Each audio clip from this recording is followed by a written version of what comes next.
The Swiss Army knife approach is a term that I've taken from Perry Marshall's tool, the Swiss Army knife, and I don't want to step on Perry's toes in any way because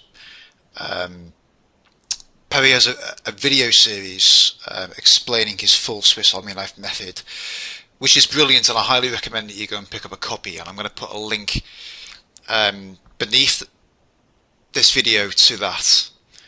I think that what this approach allows you to do is it means that you can never run out of ideas in your ads to test. But in the interest of getting going quickly and providing you with something actionable to work with, what I've done in this tool is I've taken so in Perry's tool he's got 15 knives as he calls them, and the first knife is about relationships. So I've taken this tool and I've made a few adjustments to it. What you'll need to do is you'll need to print out a copy of this sort of search environment. And there's a series of circles on here. So we've got your customer at the top and you at the bottom. What you'll find when you look at most ads on the search results page is you'll find that most ads talk about you as the advertiser. So your products, your features, your guarantee, your pricing, your shipping, etc. If you've got any smart competitors, they might talk about me as the searcher and what I'm interested in. It's quite rare, but it does happen occasionally. But there's actually a lot more that you can write about in your ads. So in between your customer and you, there's various other actors that you can draw on in the ads themselves. So I've got a series of circles here. So I'm going to work through these. So what I suggest you do is print this out, take it to your local Starbucks and put some thought into it. But so when you think about your customer, I mean, this in itself is a bit tricky because each customer is after something slightly different. They want your proposition for a slightly different reason. They have a slightly different context, maybe a different trigger that triggered them to go to Google today and do a search for your products and services. So that in itself makes it quite difficult to think about them, but we have to sort of do our best. But so start off by making notes on your customer and things that they're looking for and things that they're worried about, things that they're maybe moving towards, things that they're moving away from, goals that they have in their life. And then I'm going to work through this. So there's going to be things that they love. So I'm going to continue the archery example I'm using throughout this guide.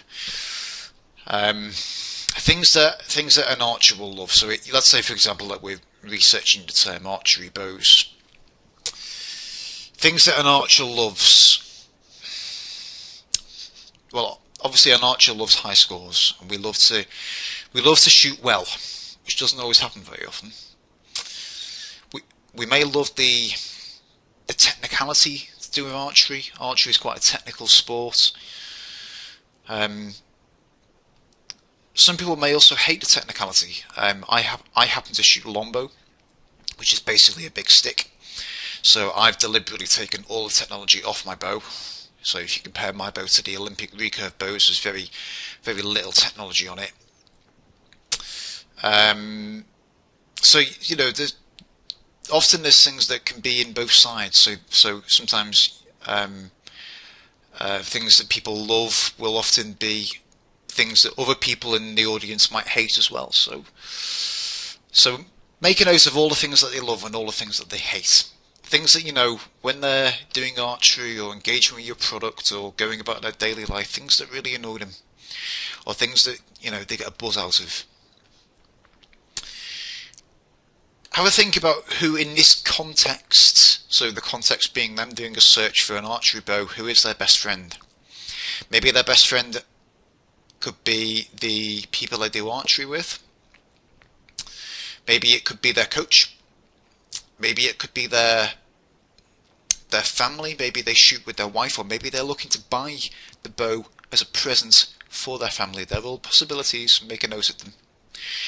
The worst enemy in archery generally is yourself. We all hate ourselves when we shoot. It's a bit like golf. The worst enemy could also be the weather. It doesn't have to be people in these things. It can be entities and things. Every archer hates the rain. That's something you could draw in your ads. Think about all the positive beliefs and negative beliefs they have in relation to this particular thing. So a positive belief could be that maybe they're confident in their ability to really improve their scores. Maybe they're really not confident. Maybe they think that they've got a lot of mental baggage that they're dragging along. Every industry really has a chip on their shoulder. Everyone who does a search looking for something has a chip on their shoulder about things that they're not achieving, things that they think they should be doing better in.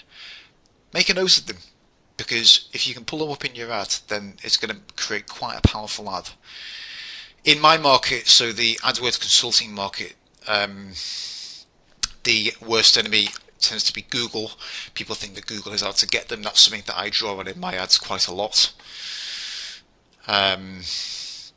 The negative belief is that Google is out to steal all their money and raise cost per click prices. That's something I draw on quite a lot.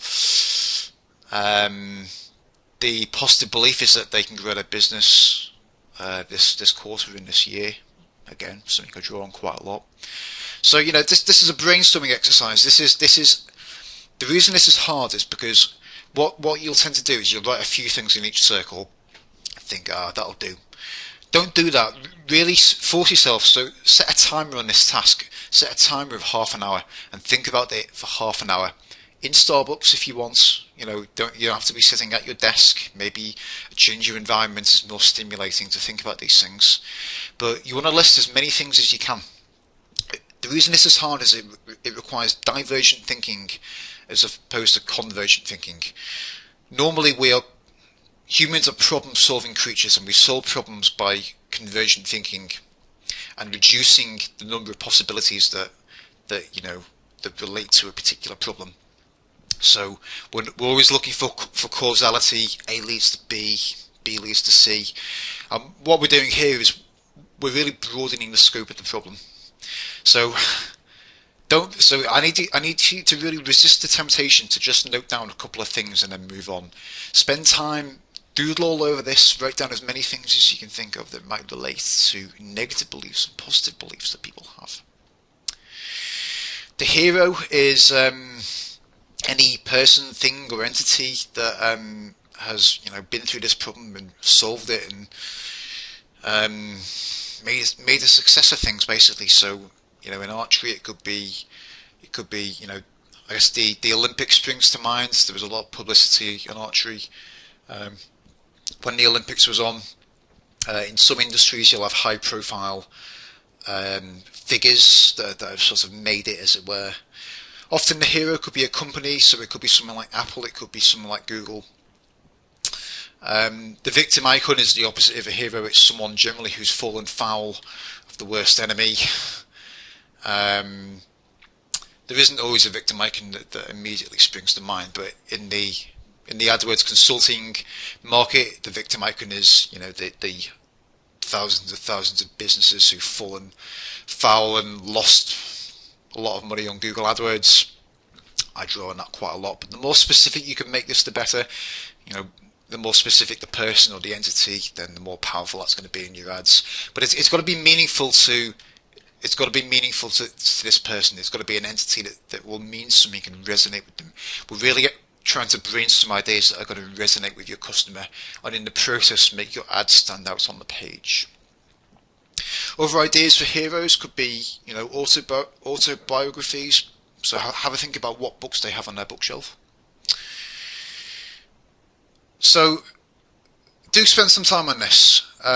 What you're going to do when you've done this is you're going to start matching up positive. So I've rearranged this from Perry's tool. So I've got all the negative things on one side and all the positive things on the other side. The reason that I've done that is I tend to find it easier to think of negative things than positive things. So this forces me to kind of balance out the negative and the positive. I would then match up these things. So if we're saying that their best friend is their archery coach and their worst enemy is themselves, then I would write an ad about themselves and their archery coach and try and relate it back to your product.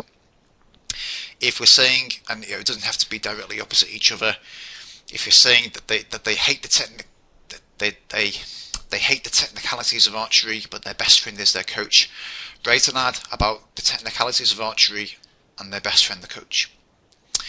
When you write these ads, you're going to end up with an ad that is significantly different from the other ads that are just saying, 70% off bows, best price on bows, professional bows, big discounts. You're going to end up with an ad that really stands apart on the page. Sometimes you'll find that these ads do better, sometimes you'll find that they do worse. I've got a video in the account creation process that talks about really setting up these ads and testing them in your account. So we will come back to that later on. Another idea really is to do this process as part of a group. Often it's good to get someone else's opinion, especially if you can get someone else's opinion who's actually in this market. So in the archery market, if you can speak to an archer and try and pool your ideas on these things, that's really going to give you some great ammo for creating ads that are going to stand out on the page, get better click-through rates, and really set you apart from your competition.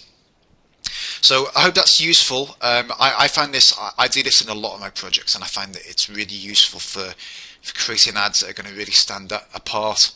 I often work through this with clients and really brainstorm with the clients on things that go in each of these circles.